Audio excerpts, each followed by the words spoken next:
Mesdames, Messieurs, bonsoir. Dans le débrief ce soir, une lecture analytique dans les mots qui ont marqué cette semaine. Ces verbatims qui en disent long et qui interpellent. D'abord au Maroc, des stocks de carburant annoncés mais invisibles sur le terrain, des audits publics transformés en champ de tension entre soupçons, fuites et appétit électoral. Et un Maroc désormais assis à la table des grandes puissances sur les minéraux critiques. Un Polisario accusé de dérives sécuritaires majeures et de connexions explosives. Un monde qui se réveille sans garde-fou nucléaire pour la première fois depuis plus d'un demi-siècle. Et une Libye toujours empêchée de se réconcilier avec elle-même. J'accueille pour cette émission ce soir l'expert en relations internationales, Hafid Boutal. Bonsoir. Bonjour, bonsoir, merci pour l'invitation. Merci à vous d'être avec nous et j'ai le plaisir aussi d'accueillir sur le plateau du débrief mon cher confrère, éditorialiste, rédacteur en chef économie chez L'Opinion. Sofiane Chahid, bonsoir et bienvenue. Bonsoir, merci pour l'invitation. Merci à vous. On va parler de plusieurs sujets relatifs à l'énergie. Et nous avons avec nous le plaisir d'accueillir l'expert en énergie, expert international en énergie, notamment hydrocarbures. Il est expert international en énergie, directeur général de South Petroleum, Larbi Ouasrine. Bonsoir et bienvenue à vous. Bonsoir Khadija, merci pour l'invitation. Alors, les crues impactent les populations directement. D'ailleurs, nos pensées vont à tous ces Marocaines et Marocains qui ont été bien sûr déplacés à cause des inondations, ces sinistrés donc dans les régions du Nord et du Rarb. Nos pensées vont vers ces personnes, mais ces crues, elles impactent aussi le secteur de l'énergie. On l'a vu sur les réseaux sociaux, beaucoup de personnes se sont plaintes de ne pas trouver de diesel à la pompe. Ça c'était déjà hier.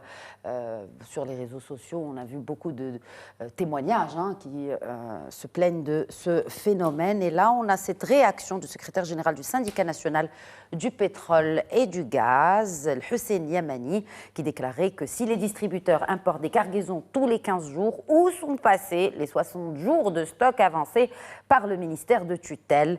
Fin de citation.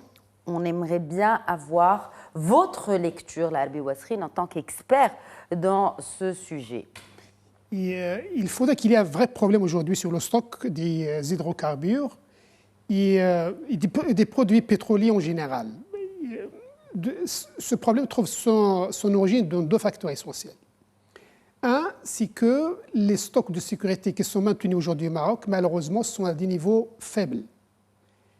Le constat a été fait plusieurs fois par la présidente des Cours des comptes. Oui. Le dernier rapport sur la période 2023-2024 avait alerté sur l'insuffisance des stocks et que le stock réglementaire qui était censé être 60 jours n'a jamais été respecté, à tel point que sur certaines périodes, on est descendu jusqu'à des niveaux de 15, ça dépend des produits, entre le super et le diesel, entre 15 et 20 jours, même plus tendu que ça sur cette période. Pour cette remarque, le ministère de l'Énergie à l'époque avait répondu qu'il allait travailler avec les distributeurs pour le faire. Mais le constat est toujours le même.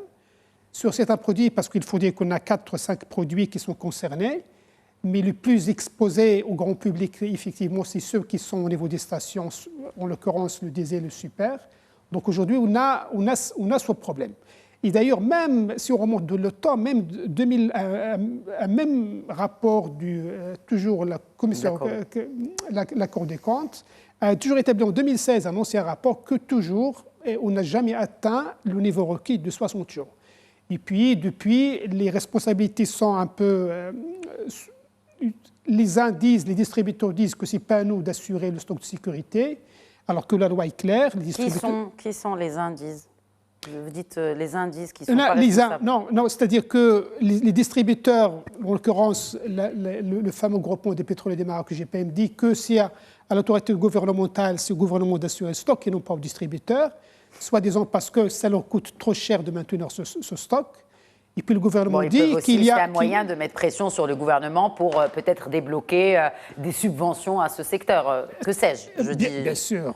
Il faut juste dire que sur ce point particulier, il y a une réponse qui est claire, c'est que Dans les années 80, le gouvernement marocain avait instauré une subvention pour constituer du stock à l'époque de feu Marti Bouaoubid, en 1981 déjà. Et puis ces pétroliers ont continué à accumuler cette subvention jusqu'à 2006-2007. Sur le rapport de commissaire aux comptes 2016, il y établit, par la Cour des comptes toujours, notre fameuse institution, que les pétroliers n'ont jamais restitué ces montants qu'ils ont reçus et perçus pour constituer leur stock. Et qu'il est écrit, le rapport il est consultable sur le site de la Cour des comptes, que ce montant des subventions va être rapporté en tant que dette à long terme sur ces sociétés pétrolières. On est en 2025 ou non, en 2026, on ne sait pas toujours le sort de ces subventions qui ont été reçues par les pétroliers qui n'ont pas été remboursées à l'État. Donc la question est posée, si jamais quelqu'un peut nous apporter une réponse, on sera preneur. Donc voilà déjà un premier facteur, c'est-à-dire que la loi est là, qui dit que les pétroliers sont tenus d'assurer 60 jours, n'est pas respectée. Donc le gros du travail, c'est responsabilité des distributeurs. Maintenant, c'est vrai, deuxième facteur, c'est un facteur conjoncturel. Pourtant, pendant la guerre, au démarrage, déclenchement de la guerre en Ukraine, la question s'était posée aussi sur cette question des stocks et les autorités compétentes avaient rassuré aussi qu'elles allaient prendre les dispositions pour vraiment assurer le minimum, j'ai envie de dire. Comme beaucoup de choses au Maroc, beaucoup de choses sont discutées mais n'aboutissent jamais. On se rappelle tous, à l'époque du Covid, il y avait une réunion qui était présidée par Sa Majesté. Et ces instructions pour pouvoir constituer un stock stratégique sur certains matériaux, certaines matières qui étaient stratégiques pour le pays, notamment la partie alimentaire, parce qu'on se rappelle tous qu'il y avait des perturbations sur la chaîne de provisionnement de certains aliments, sur la partie énergie, et puis sur la partie médicaux, etc. Sur la partie énergie, suite à ça, et puis le Maroc avait une opportunité en or de profiter de la baisse drastique des cours des pétroliers en 2020 pour pouvoir constituer ces stocks. Et l'agence juridique du Royaume avait eu un jugement auprès du tribunal de commerce de Casa qui gère la partie de Samir pour pouvoir louer des capacités de stockage de la Samir pour pouvoir stocker des produits qui étaient à l'époque très abordables. Et cette location était au nom de l'ONIM, qui allait assurer la gestion. Mais après, le projet a été abandonné pour je ne sais quelle raison. D'ailleurs, ça interpelle aussi sur, encore une fois, ce débat sur faut-il ou ne faut-il pas relancer notre raffinerie nationale de la Samir. Tout à fait. Voilà le genre de circonstance dans laquelle le besoin apparaît comme un besoin stratégique et important pour que le Maroc se dote d'une raffinerie nationale qui puisse assurer un stock stratégique. Donc voilà le premier facteur. Deuxième facteur, c'est effectivement les conditions climatiques, mais ça, à mon avis, ne justifie pas la totalité de la chose. Mais plutôt, c'est le premier facteur, c'est-à-dire la non-disponibilité des stocks suffisants au niveau des distributeurs qui font qu'aujourd'hui, on vit cette situation. Et d'après les échos et les conditions climatiques de la houle, notamment sur les ports marocains, malheureusement, la situation risque de s'aggraver dans les jours à venir. Quels sont les risques? C'est-à-dire qu'on pourra vraiment trouver des pompes à sec. Aujourd'hui, c'est le cas dans certaines régions, il faut le dire aujourd'hui. C'est vrai, dans les grandes villes, on essaie de maintenir un fonctionnement normal, mais d'ailleurs, on a entendu et vu des témoignages de certains gérants de stations-service sur certaines zones qui disent qu'ils n'ont pas été approvisionnés de manière continue et correcte.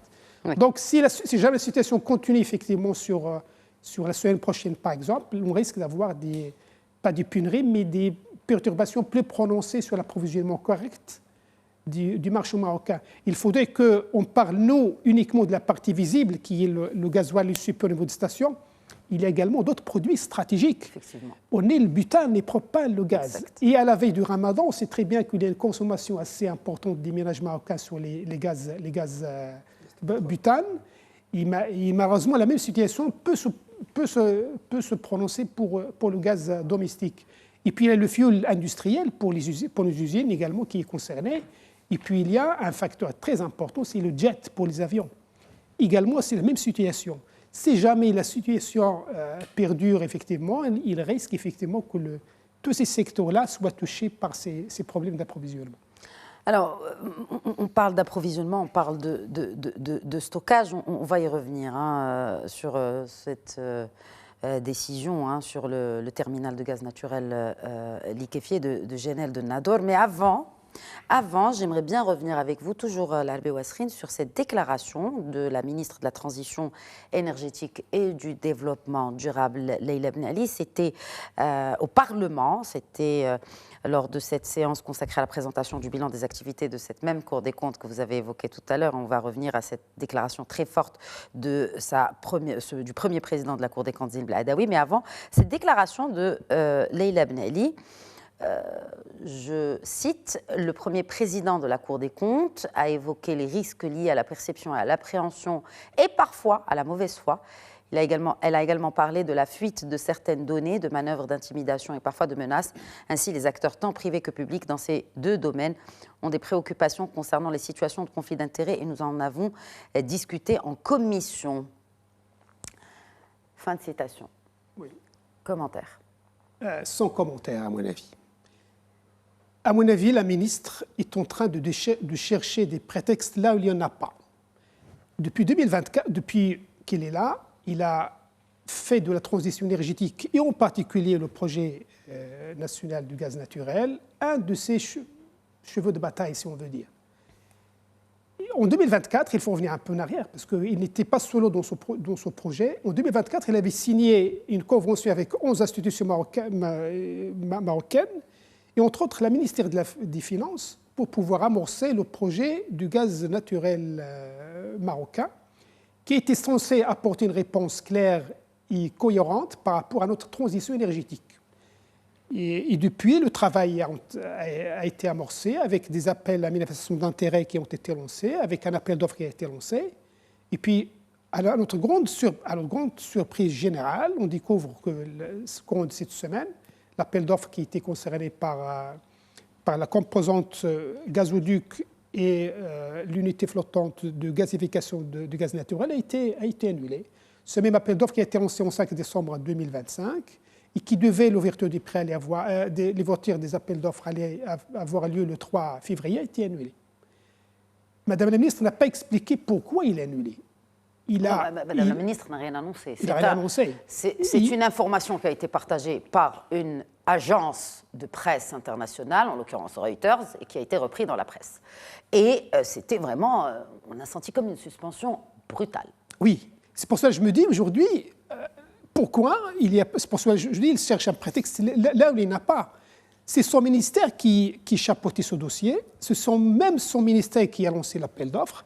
Le moindre des choses, si cet appel d'offres a été annulé, que Madame la ministre sorte et nous dise pourquoi il a annulé ce chantier. Bon, il y a quand même une commission des partenariats publics-privés qui se charge, ce n'est pas le ministère, il faut aussi expliquer peut-être à nos téléspectateurs comment ça se passe, du côté purement administratif, qu'il y a une commission de PPP, surtout que c'est un partenariat public-privé, de quoi il s'agit, notamment sur les pipelines, sur les gazoducs, pour transporter ce gaz. Mais il y a une procédure, et cela ne dépend pas simplement d'un seul département, en l'occurrence celui de transition énergétique. On n'a pas la version la plus officielle qui soit, à mon avis, sur ce dossier. Oui. Certains disent que c'est dû à son coût élevé, alors que le coût, à mon avis, comme je vais l'expliquer, il avait bel et bien le ministère de la Finance qui a été signataire de cette convention en 2024 pour pouvoir lancer le projet. Oui. Donc, le plus grave, c'est que sur la loi de finances 2026, il y avait bien une rubrique, si on voit toutes les rubriques des engagements, il y a bien une rubrique, un budget qui a été réservé pour le gazoduc marocain avec la plateforme de Nador. Donc, jusqu'à décembre, sur la loi de finances, il n'était pas question d'annuler. Encore pire, c'est que la veille de cette annonce, Sa Majesté avait présidé une réunion pour voir sur l'avancement du chantier. Et à aucun moment, suite au communiqué du cabinet royal, on a senti qu'il y avait un problème quelconque. Donc, à mon avis, s'il y avait un problème, la ministre des Finances qui était censée, en quelque sorte, gérer la partie budget, ou s'il y avait des soucis sur le budget, sur le dépassement du budget, etc., aurait manifesté son désaccord lors de cette réunion, ou du moins faire des réserves sur la chose. Ou du moins le communiqué qui est sorti du cabinet royal aurait dit que Sa Majesté a donné des orientations pour revoir la copie qui a été soumise. Mais rien de cela, un communiqué tout à fait normal, comme si le dossier suivait son cours normal. Et puis, grande surprise, effectivement, quand la semaine, le mardi, on découvre que l'appel d'offres a été suspendu. Ce n'est pas la première fois sur ce dossier en particulier que l'appel d'offres est suspendu. Je vous rappelle juste qu'en 2016, sur le même dossier sur GNL marocain, un autre appel d'offres qui a été lancé à l'époque par le même ministre de l'Énergie. La suspension, elle concerne l'appel à concurrence pour le terminal de Nador et les gazoducs devant connecter. C'est surtout les gazoducs devant connecter, le gazoduc. Non, les deux. Mais le terminal, oui. Parce que quel faut faire ce terminal s'il n'a pas de stade de gazification? À quoi vont servir les gazoducs? Et il faut juste rappeler que c'est un projet à $1 milliard qui a été connu. Et d'ailleurs, parce qu'avant le lancement des appels d'offres, il y avait une étape de qualification sur laquelle les montants et les estimations qui étaient fournis par les fournisseurs potentiels ont été communiqués et partagés.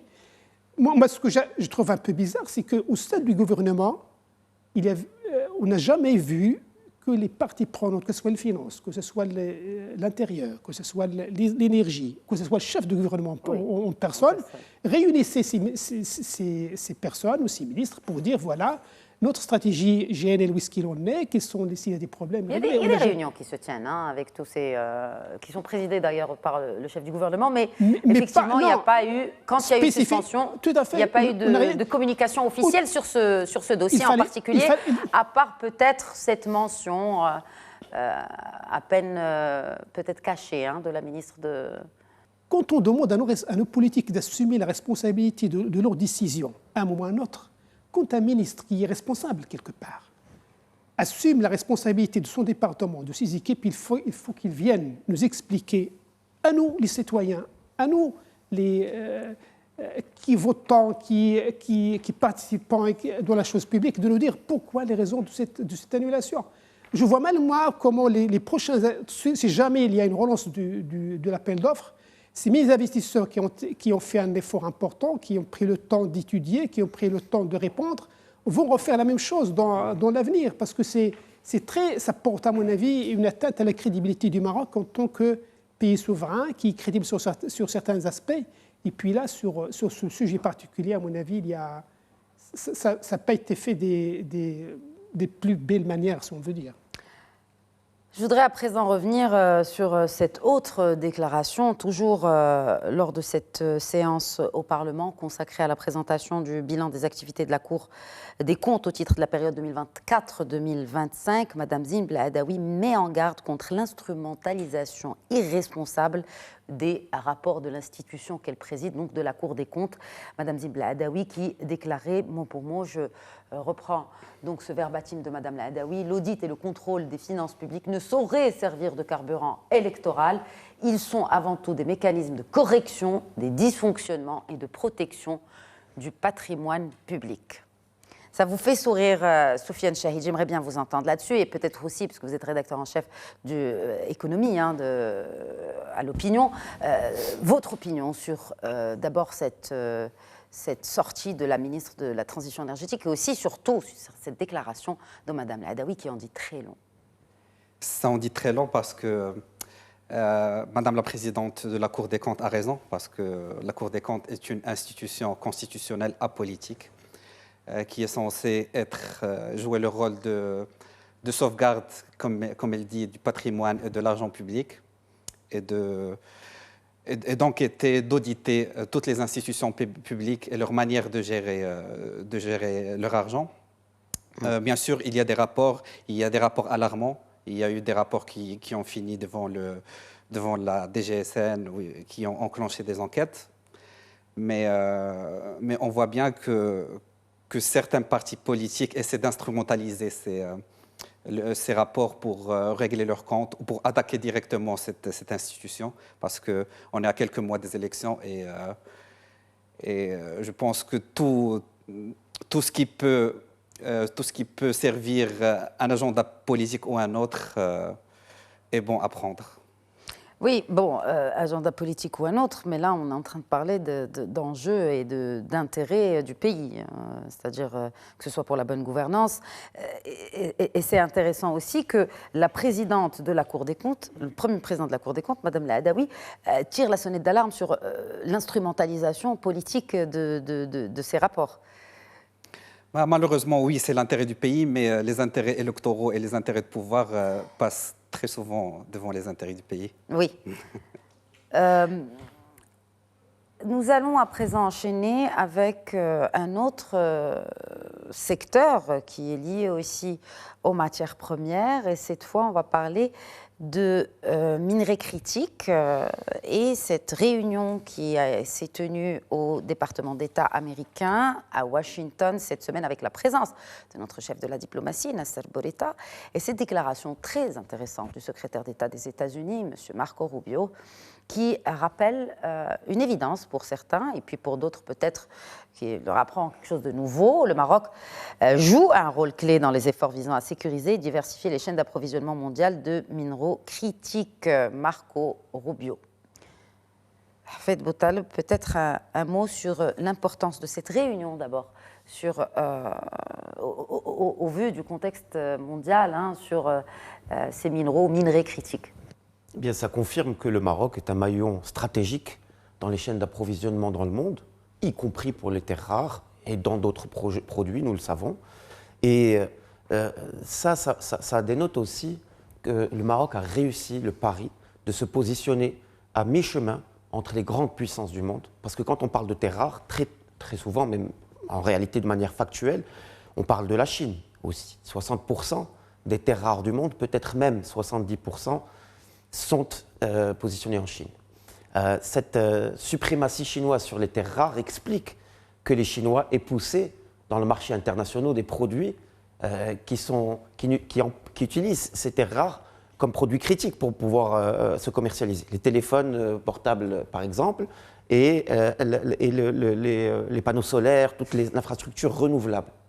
Donc c'est normal que la Chine soit aujourd'hui un leader dans les télécommunications. Elle a le monopole des produits essentiels pour ces télécommunications. C'est normal qu'elle soit leader dans la transition énergétique, puisqu'elle a le monopole, encore une fois, des matériaux critiques nécessaires à la fabrication de ces outils indispensables à la transition énergétique. Et donc ça, les Américains ont compris que le Maroc a une carte avec la Chine, on le sait, avec toutes ces usines qui ouvrent. On ne va pas mentionner les marques peut-être à la télé, mais effectivement... Les gigafactories déjà. Voilà, c'est ça, je parle des gigafactories. La production des batteries pour les véhicules électriques et autres. Bon, Goshen High-Tech, etc. Exact. Donc on a pu construire une réputation de crédibilité auprès des dirigeants de la deuxième puissance économique mondiale, ce qui intéresse au premier plan les dirigeants de la première puissance économique mondiale. Et donc, ça montre effectivement que le Maroc a réussi finalement son positionnement de ne pas être un État satellite des grandes puissances, mais plutôt un État partenaire de ces grandes puissances. Ça, c'est une déclaration qui confirme effectivement cette vision de longue durée, portée essentiellement par Sa Majesté. On se souvient des déplacements en Chine qui ont pu véritablement changer le positionnement chinois par rapport au Maroc. Nous allons aussi revenir à, n'est-ce pas, ces déclarations de notre chef de la diplomatie, oui, Sofiane Chahid. Je voulais juste compléter ce qu'a dit Hafed Boutaleb. Oui, effectivement, c'est contre la Chine, parce que la Chine a travaillé depuis longtemps à sécuriser ses approvisionnements de matériaux critiques qui sont non seulement les terres rares, mais une cinquantaine. Je pense que les États-Unis ont fait une cinquantaine de minéraux, exactement, parmi lesquels, bien sûr, les terres rares, mais aussi le cobalt, le nickel, etc. Et voilà, ils sont dans une course contre la Chine qui a mis la main, il faut le dire, sur beaucoup de matériaux et de minéraux et de gisements ici en Afrique. Et le Maroc, bien sûr, peut jouer son rôle en tant que fournisseur parce que on a quelques minerais à vendre et à exploiter, notamment le cobalt dans la mine de Bouazac, qui est très bien traité au Maroc, à des degrés de pureté très, très importants, mais aussi un rôle de plateforme de négoce, parce qu'une des directives, disons, de cette plateforme créée par les États-Unis, c'est qu'il y ait, disons, un marché commun entre ces pays. Et il n'y a pas vraiment de plateforme de négoce africain, alors que l'Afrique est un continent très riche dans ces minéraux. Donc le Maroc peut aussi jouer en tant que plateforme financière et de négoce pour que ces minerais exploités en Afrique puissent être commercialisés à des prix très intéressants. Justement, et que, bien sûr, on peut juste peut-être voir, parce que le secrétaire d'État américain se réjouit que le Maroc aussi est un élément clé dans ce monde des minéraux critiques, et qu'ils sont très heureux d'être aujourd'hui assis à la table avec le Maroc. Donc, c'est quand même une déclaration qui confirme ce que vous dites sur le rôle pivot central que peut jouer le Maroc dans cette industrie des minéraux critiques. Oui, tout à fait. Moi, je pense, comme on vient d'entendre mes deux collègues, effectivement, il y a un besoin américain de sécuriser l'accès à un certain nombre de matériaux pour rattraper un retard vis-à-vis de la Chine. Ça, il faut bien le reconnaître. Sur des secteurs comme le stockage de l'énergie, comme les batteries, comme les voitures électriques, comme tout ce qui est industrie spatiale, oui, sur l'industrie spatiale, sur l'intelligence artificielle, on en a pas parlé. Oui, c'est quand même le nerf de la guerre aujourd'hui. Sur le téléphone portable, un certain nombre de choses aujourd'hui, la Chine est très en avance. Et malheureusement, les États-Unis et l'Europe, d'ailleurs, les deux conglomérats, se sont rendus compte qu'ils ont en fait accusé un retard important. Ouais. Pour pouvoir rattraper, il y a un préalable à ça, c'est avoir accès à ces terres rares ou à ces matériaux critiques. Je vous rappelle juste que le Maroc, il y a un travail assez intéressant qui a été fait par le Conseil économique et social en 2023. Oui. Qui a établi une première liste de matériaux à la fois critiques et importants pour le développement du Maroc. Ça base beaucoup de rapports qui sont établis, malheureusement qui ne sont pas suivis de près pour voir où est-ce que ça aboutit, la mise en place, etc. Alors que c'est un travail, à mon avis, très intéressant. Et en particulier, ils ont mis le point sur certains matériaux, certains minerais, sur lesquels le Maroc devrait se positionner pour pouvoir ça cote-part sur le commerce mondial de ces matériaux. Exact, parce que, et d'ailleurs ça a été confirmé aussi par notre ministre des Affaires étrangères, Nasser Bourita, qui était donc présent à cette réunion ministérielle sur les matériaux critiques qui s'est tenue à Washington, D.C. Cette semaine. Nasser Bourita qui rappelait aussi le rôle de Sa Majesté. Et cette anticipation même pour mettre en place l'environnement idoine pour se positionner dans ce secteur hautement stratégique aujourd'hui. Sous le leadership de Sa Majesté le Roi, le Royaume du Maroc offre une pertinence géostratégique incomparable, une visibilité attractive et un partenariat responsable. Fin de citation de notre chef de la diplomatie. Ça va exactement dans le sens de ce que vous disiez, Larbi Wasrine, c'est-à-dire il faut mettre en place des prérequis pour pouvoir aspirer à être un player, il faut le dire, dans un secteur. Et ça se joue bien en avance. Et je crois que le Maroc est en train de cocher les bonnes cases des prérequis pour être un partenaire fiable dans ce secteur. Et je pense parfaitement d'accord. Et d'ailleurs, ça a été confirmé sur le Morocco Mining Meeting qui a eu lieu à Marrakech en novembre 2025, dans lequel un certain nombre de débats ont été faits. Et notamment sur le rôle du Maroc pour pouvoir offrir à l'Afrique, c'est toujours cette vocation africaine du Maroc, à mon avis, très importante, pour pouvoir faire et constituer un corridor des minerais, au lieu que ça transite par toujours des pays autres africains, il vaut mieux constituer sur notre continent une chaîne de valeur qui va de l'exploration, de la recherche, parce qu'également c'est ça qui est un gros frein, c'est la recherche et l'exploration minerais. Qui coûte beaucoup d'argent. Et puis au départ, on ne sait pas si ça va aboutir ou pas. Donc beaucoup d'argent qui sont mis sur ce volet. Et puis également la transformation locale. Et malheureusement, beaucoup de minerais en Afrique sont transportés en état brut. Et là, à mon avis, si on arrive à constituer cette chaîne de valeur locale africaine, le Maroc, par son positionnement, par ses atouts, par l'ensemble des facteurs qu'il offre, que ce soit l'industrie minérale africaine ou mondiale, peut effectivement se jouir d'avoir une position tout à fait à sa hauteur et aspirer à une position, comme Bourita l'a dit, d'un d'un key player sur la chaîne d'approvisionnement mondiale. Juste le secteur des minerais au Maroc, c'est 10% du PIB marocain. C'est plus de 50 000 et 100 000 emplois. Et c'est beaucoup d'opportunités qui vont souffrir à l'avenir. Et mon avis, d'ailleurs, en plus, tout à fait. Et sous-exploité, d'autant plus que si effectivement il y a de la transformation, c'est là où on augmente la valeur ajoutée. Ouais. Et je pense qu'en termes de production et de transformation de minéraux critiques, c'est là où la Chine score sur les États-Unis parce qu'ils ont su développer cette industrie de transformation et de production. Tout à fait. Le Maroc, et d'ailleurs ça a été rappelé par Nasser Bouletta, est prêt aujourd'hui à agir pour la sécurisation et la diversification des chaînes d'approvisionnement mondiales des minéraux critiques.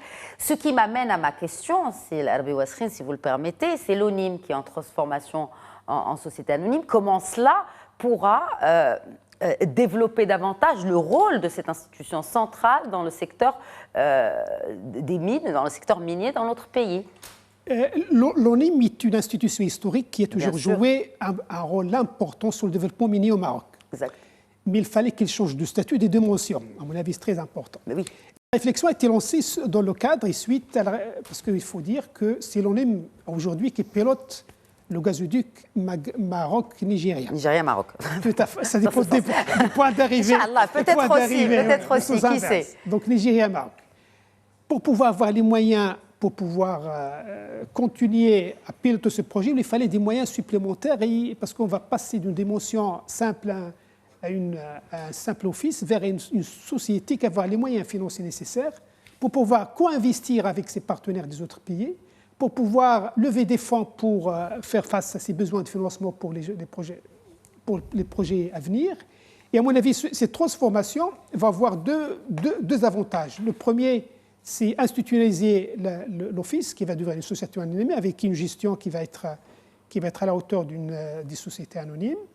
Et deux, d'ailleurs ça a été spécifié dans les statuts de l'ONIM, il va toujours garder un service public, et ça c'est très important. C'est-à-dire il aura une activité marchande commerciale, et d'ailleurs l'ONIM aujourd'hui est partenaire dans les champs de gaz de Tendrara à hauteur de 25%, dans les champs de Lexus également, et puis toute la partie recherche minière est toujours co-actionnaire avec les autres développeurs. Donc il va prendre l'ampleur, et puis continuer à lever des fonds, comme je dis, avec ses partenaires pour le gazoduc Nigeria-Maroc.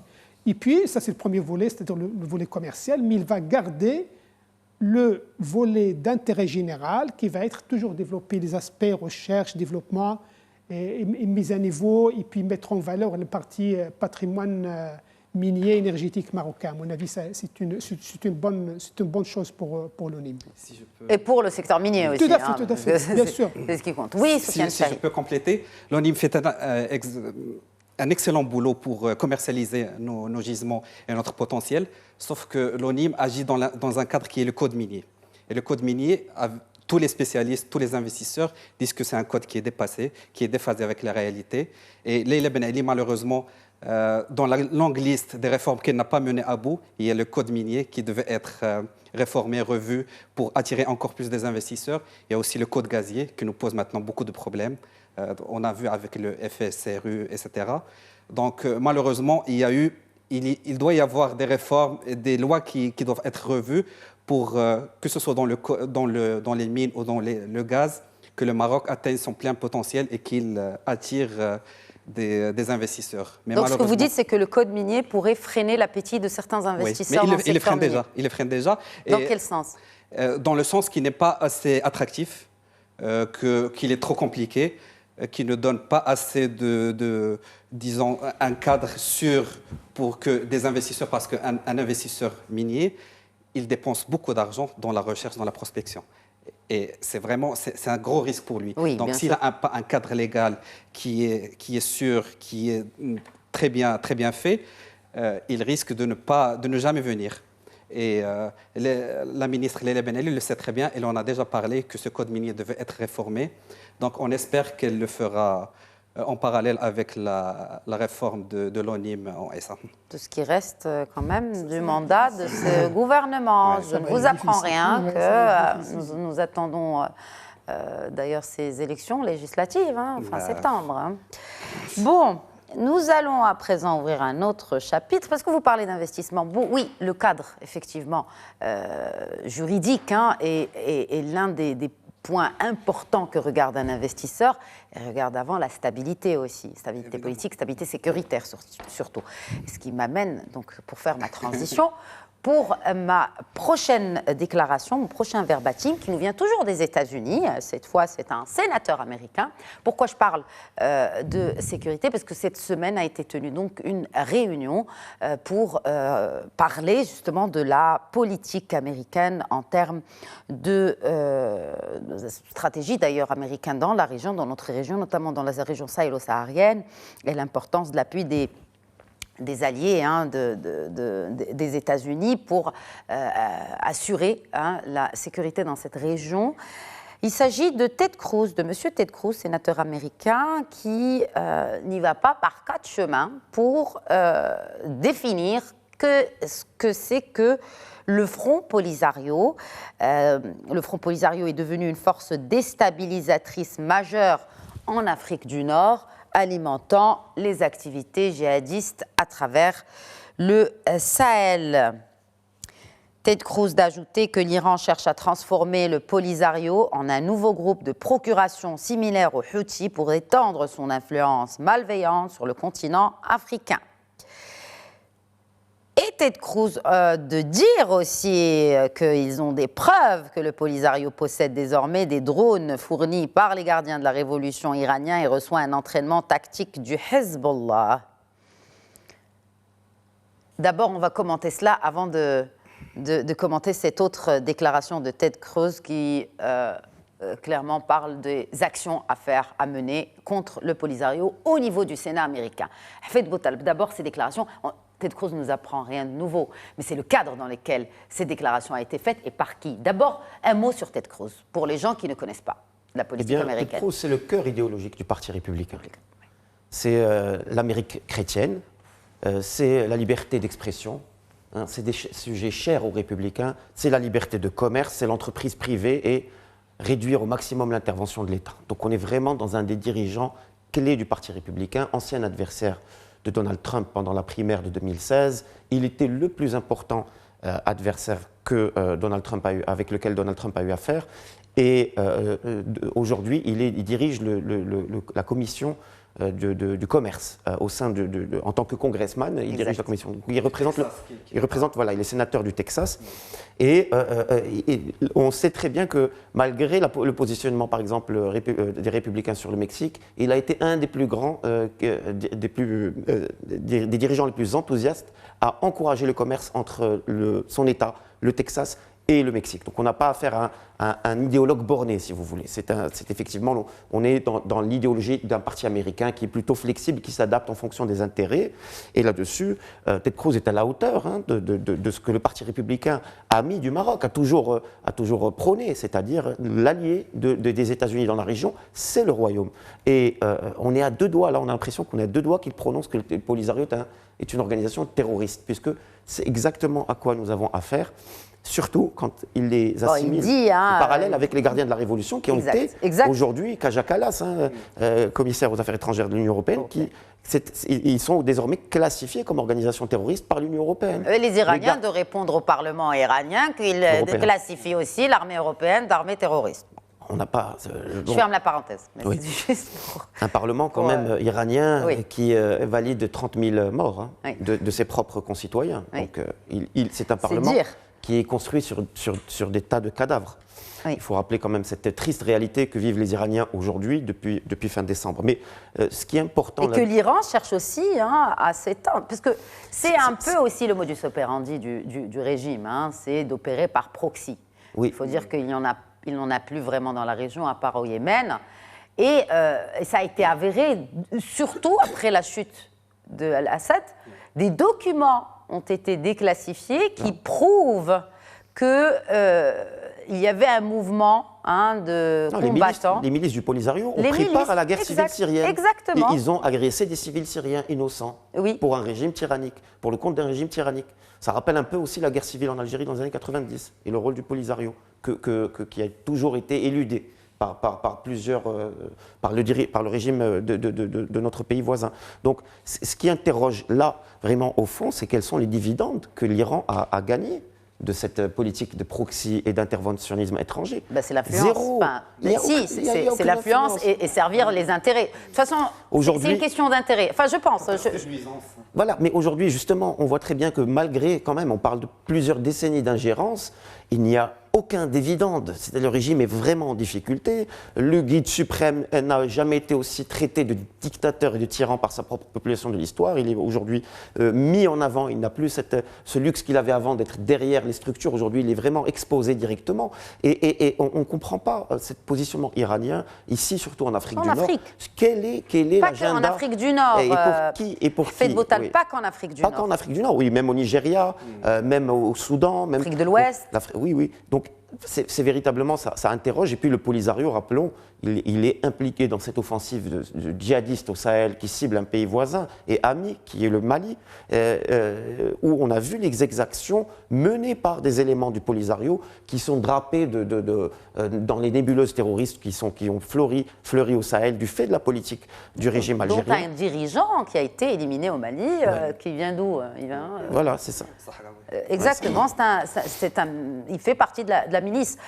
Alors, tête creuse, bon, peut-être qu'il ne les qualifie pas encore de terroristes, chose qui a déjà été faite, rappelons-le, par d'autres hommes politiques influents aux États-Unis, mais qui ont, eux, carrément classifié les milices d'organisations terroristes. Tête creuse de rajouter que si le Front Polisario ne cesse pas immédiatement ses activités de déstabilisation, j'introduirai une législation bipartisane pour les désigner officiellement comme une organisation terroriste étrangère. Là, il le dit. C'est une déclaration sérieuse, c'est-à-dire le Polisario doit s'asseoir à la table des négociations de manière sérieuse, en ligne et en cohérence avec la résolution d'octobre dernier du Conseil de sécurité. On voit que Washington passe à la vitesse supérieure sur le dossier du Sahara. L'administration de Trump fixe un cap sans ambiguïté. Ça, c'est clair. L'autonomie sous souveraineté marocaine comme seul cadre crédible de règlement, bien sûr, de ce différend régional. Pression diplomatique accrue sur Alger et la porte close au Polisario. On l'a vu, ils se sont déplacés à Washington. Oui. Donc, Soufiane Chahid, un commentaire déjà sur cela, sur cette nouvelle approche américaine, beaucoup plus directe, un peu du style de l'administration Trump. Comme a dit Hafid Boutaleb, on avait déjà un congressman américain qui avait déposé une loi pour classer le Polisario en tant qu'entité terroriste, qui était Joe Wilson. Oui. Là, on est dans un autre niveau. Ted Cruz, c'est vraiment un des faucons, comme vous l'avez rappelé, c'est un des faucons du Parti républicain. C'est un élu très, très influent dans le Parti républicain. Et franchement, oui, le Polisario et son lien avec l'Iran, avec le Hezbollah, ça fait des années que Bourguiba et que l'État marocain le dit, le clame sur tous les fronts. Bourguiba s'était même déplacé à Téhéran pour le montrer les preuves aux dirigeants iraniens. Il y a beaucoup de preuves de relations, de camps d'entraînement des milices du Polisario, d'armement. On parle des drones aussi, l'utilisation de drones. Il y a aussi, par exemple, les roquettes qui ont été tirées par le Polisario et atterri sur la ville marocaine de Smara. C'était des roquettes de la marque Arash, qui sont des roquettes fabriquées en Iran et qui sont utilisées en Syrie, au Yémen, etc. Donc, les preuves s'accumulent. Il n'y a aucun doute que le Polisario entretient un lien avec l'Iran. Maintenant, oui, on voit que l'administration américaine est de plus en plus ferme avec le Polisario.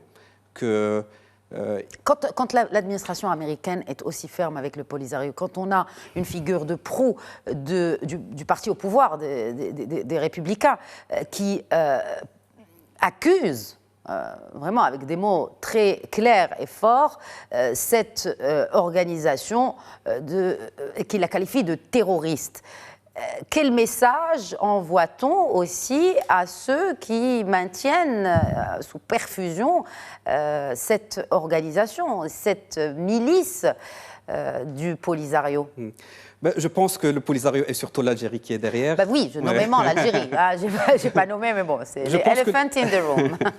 Je pense que leur stratégie jusqu'à présent, c'était de laisser, disons, passer la tempête, de faire genre on négocie, mais de laisser le mandat de Trump arriver à son terme, de gagner du temps, exactement. Là, je pense que l'administration américaine a prouvé qu'elle ne rigolait pas, qu'elle voulait en finir avec ce dossier le plus vite possible.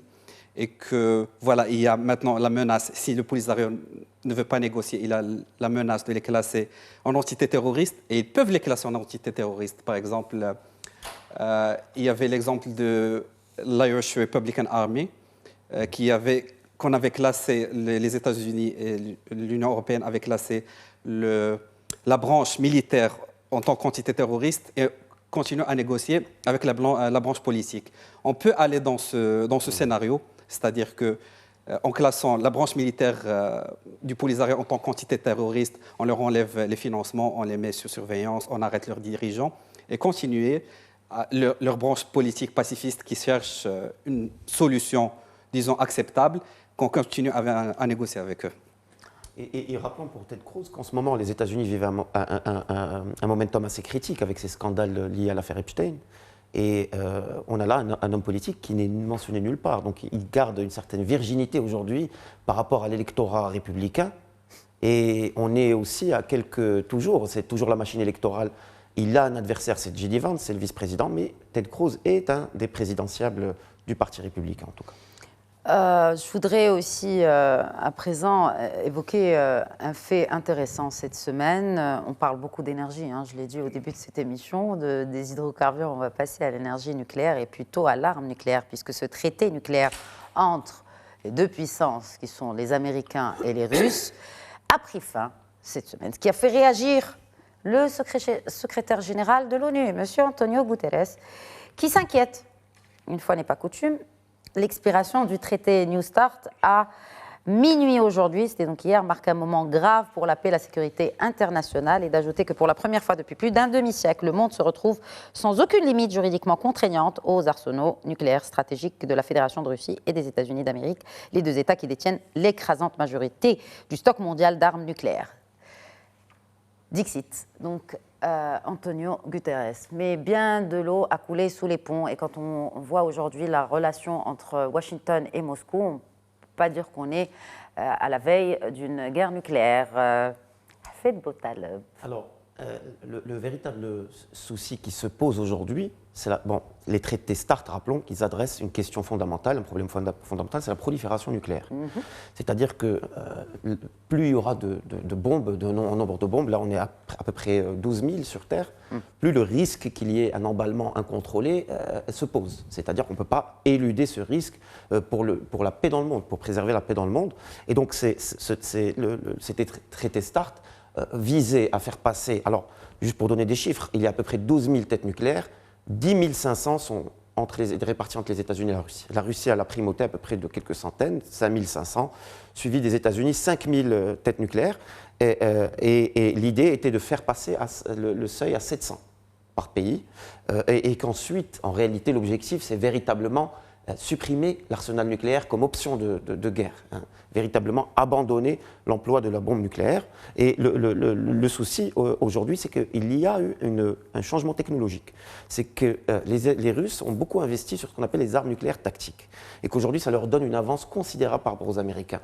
À titre d'information, il y a 2000 têtes nucléaires tactiques en Russie, par rapport à 200 seulement aux États-Unis. Alors, c'est quoi une tête nucléaire tactique? C'est une bombe nucléaire comme on la connaît, mais dont la portée est très limitée, territoriale. Mais les dégâts humains sont les mêmes. Mais ce n'est pas sur des dizaines de kilomètres qui sont ravagés, c'est plutôt 1 ou 2 kilomètres qui sont... et puis, les retombées radioactives sont moins importantes.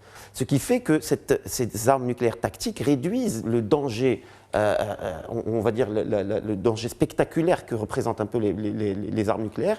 Elles pourraient pousser les états-majors militaires à employer des armes tactiques. La question s'est posée avec acuité pendant l'escalade, le début de la guerre en Ukraine. Bah oui. Est-ce que les Russes vont en venir à utiliser ces armes nucléaires tactiques, puisque dans leur doctrine, ces armes nucléaires doivent être utilisées uniquement dans 2 cas, soit pour répondre à une attaque nucléaire, soit, si c'est à l'initiative de la Russie, si l'entité même de la nation russe est menacée dans son existentialité. Et on sait très bien que c'est aussi des éléments de langage qui ont été repris par Vladimir Poutine lorsqu'il s'agissait de cette guerre. Le véritable problème, c'est la cruauté que cela ferait subir aux hommes sur le terrain. Il y a des traités, le traité de 1977 par exemple, Convention de Genève, qui corrige la Convention de Genève de 1949 pour vraiment interdire des armes qui dégradent l'humain et qui sont des armes de cruauté massive. Et c'est le cas là pour ces armes nucléaires tactiques. Un front militaire ciblé laisserait vraiment des hommes en lambeaux. Donc ça ne va pas dans le sens de ce que le droit international préconise, c'est-à-dire une plus grande humanité dans la guerre, puisque la guerre est contrôlée par le droit international et elle est encadrée par des lois internationales. Un dernier mot sur la Libye. Saif al-Islam Kadhafi, assassiné cette semaine. Et puis on va finir rapidement sur cette déclaration. Il y a eu beaucoup de déclarations. On s'est arrêté sur celle-ci qui est d'une professeure à l'université Luis Guido Carli de Rome. C'est intéressant parce que ce qu'elle dit est intéressant. Saif al-Islam Kadhafi reprenait le flambeau d'une Libye unie et qui était rassemblée autour d'un grand projet de réconciliation nationale. Ce n'était pas quelque chose de bien vu de la part des deux principaux centres du pouvoir qui voyaient la perspective d'une troisième composante comme un possible danger pour leur capacité à se mettre d'accord et à partager le gâteau du pouvoir et des ressources. Commentaire. Moi, je ne suis pas très d'accord avec ce qu'il dit. Parce qu'à mon avis, la situation en Libye est beaucoup plus complexe que ça. La situation en Libye, c'est que depuis 2011, la révolution de 2011, on a hérité un pays qui est étrié, qui est partagé entre plusieurs aspirations. Ou du moins aujourd'hui, on en trouve deux, une à l'est, une à l'ouest, et puis qui se partagent, les intérêts économiques, parce qu'il y a une rente pétrolière que chacun, effectivement, touche sa part de cette rente. Et puis, deuxième aspect, c'est la volonté de pouvoir. Et malheureusement, ça, c'est très difficile de faire converger deux intérêts de ce type vers un projet national commun. Et on a vu, malgré tous les efforts politiques qui ont été faits, avec les émissaires des Nations Unies, avec les réunions de Srerat, avec les accords de Srerat que le Maroc s'est bien impliqué dans la crise libyenne, pour essayer de trouver une issue qui soit acceptable et retenue par l'ensemble des partis, malheureusement, depuis plus rien. Parce que, comme j'ai dit, il y a ces aspirations personnelles des chefs de milices, des rebelles, etc., qui malheureusement dépassent de loin l'intérêt commun de la Libye. Exactement. Et malheureusement, on a un pays déchiré, depuis ça fait 15 ans qu'il est là, et malheureusement, rien à l'horizon ne laisse présager qu'il y a une solution, à moins qu'il y ait une pression. Parce qu'aujourd'hui, la Libye ne pose pas de problème particulier par rapport à d'autres problèmes sur notre planète. Le pétrole continue à s'enfler vers l'Europe, vers ses acheteurs historiques, l'Italie, etc. Oui, ben oui. Les vendeurs d'armes s'en tirent à merveille parce qu'ils vendent aux deux côtés. Donc, il y a des intérêts tellement de puissance. Tellement de puissance que peut-être ça arrangerait même que ça continue comme ça. Et puis n'oublions pas qu'il y a plus que 100 milliards de dollars à l'étranger qui sont gelés, qui font le bonheur des banques occidentales. Donc voilà, tout le monde trouve son compte, sauf le peuple libyen, malheureusement, qui se trouve déchiré. Et comme j'ai dit, il n'y a pas l'horizon, du moins proche, une lueur d'espoir pour voir une solution qui soit à ce conflit, malheureusement. Exact. Juste pour commenter la citation, on a l'impression que Saif al-Islam Kadhafi, c'est quelqu'un de gentil, c'est un sauveur. Ce n'est pas un enfant de cœur. Hein. Il est poursuivi par la Cour pénale internationale. Il a beaucoup de crimes, des crimes de guerre, etc. Et c'est le fils de son père. Hein. Il a torturé, il a tué, etc. Bon, là, on voit que on voit plus d'espoir en Libye depuis longtemps.